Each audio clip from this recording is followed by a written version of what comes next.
দর্শক এই মুহূর্তে দেখতে পাচ্ছেন রাজশাহীতে গভীর নলকূপে পড়ে যাওয়া শিশু উদ্ধারের অভিযান চলছে। তো এখন পর্যন্ত এরকম কোনো খবর পাওয়া যায়নি যে আসলে শিশুটিকে জীবিত উদ্ধার করা যাবে কি না। তো ফায়ার সার্ভিসের লোকজন চেষ্টা করছে এবং স্থানীয়রা তাদের সাথে সহযোগিতা করতেছে। দেখতে পাচ্ছেন এই যে এক্সকাভেটর দিয়ে পাইপের গোড়া থেকে মাটি কাটা হচ্ছে, সেখানে সম্ভবত বাচ্চাটিকে পাওয়া যেতে পারে এরকম ধারণা সবার। কিন্তু এখানে প্রায় 20 থেকে 25 ফুট নিচে মাটি কাটা শেষ, এখন পর্যন্ত কোনো সন্ধান মেলেনি।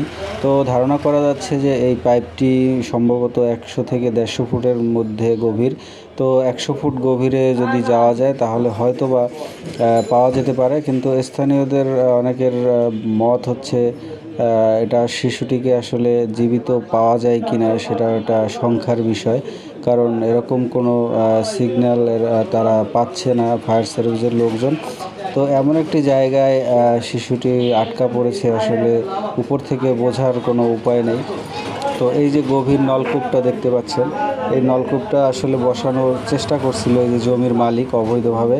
তো 200-250 ফুট যাওয়ার পরে আর এটা বসানো সম্ভব হয়নি, এভাবে রাখা হয়েছে।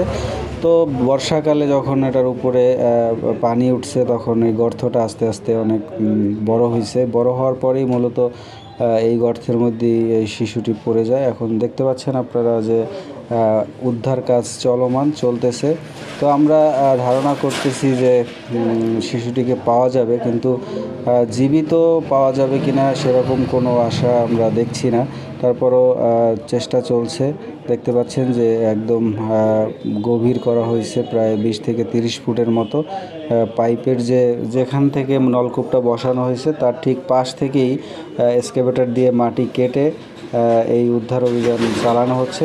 তো দর্শক, আপনাদের পরবর্তী আপডেট জানাবো, দেখতে থাকুন আপনারা।